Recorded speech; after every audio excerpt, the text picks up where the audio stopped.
everything starts on a certain level of unity. And if you look at humanity in the past, then humanity was united, there were small villages, people basically got along.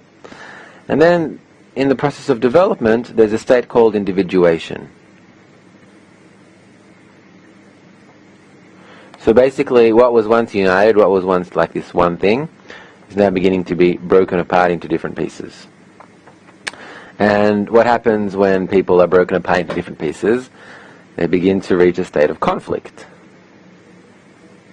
Because what was once one and now he's broken up into separate pieces, now obviously every piece wants something for himself. They've lost a sense of unity, they've lost a sense of interdependence, they've lost a sense that your fate is mine and vice versa.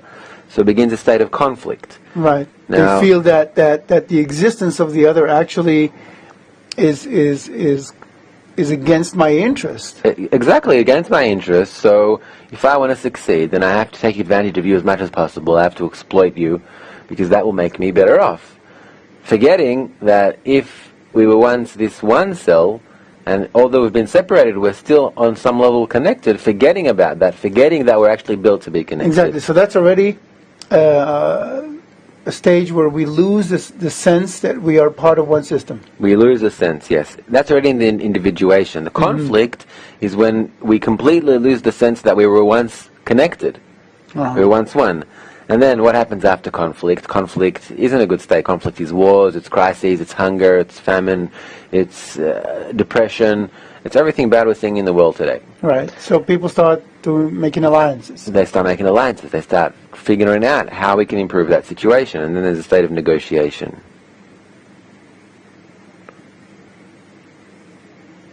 Sorry, this pen is a bit annoying.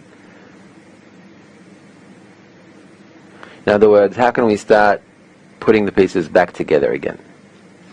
Now, the incredible part is that after this negotiation, there comes another level of unity, but it's not the same unity. It's unity on a much higher level. It's unity that forms a much more sophisticated being. Because that's actually the entire evolution, that every time something develops on a higher level. It's on the back of awareness of what happens when you're in conflict. Exactly. It's like these cells, when they already have been through this state of individuation and conflict and negotiation, and they above that create this unity, then it forms like a higher being, a higher level, a higher state. And I think this is, although she speaks about development of biological cells and about the biological level, it's exactly the process that humanity is going through. Yeah, I think this exactly fits humanity, and I think right now we're kind of in the somewhere in between the state of conflict and the state of negotiation. I was hoping we are more climbing from the negotiation stage toward the unity. Yeah, that's definitely maybe what we're aiming for, but unfortunately looking around the world, we see that most of the world is in conflict. Most of the world is definitely in conflict, and that's the prevailing culture. And it seems like the only thing they're lacking is a method to enable them to negotiate correctly. Because the next state after conflict is negotiation.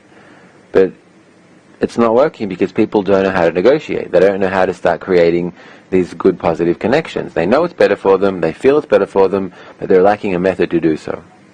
I think that's exactly what we're talking about here. And that's exactly where the Jews come in. Because, now again, it's not like the Jews know about this method.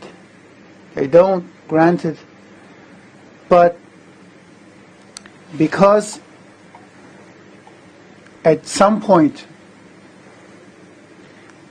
they did, and because we're talking about the evolution of desires, if you remember lesson number 2, then like an unconscious memory of that method and of the existence of that state of unity remains within the Jews. So they are the closest ones to rekindling, to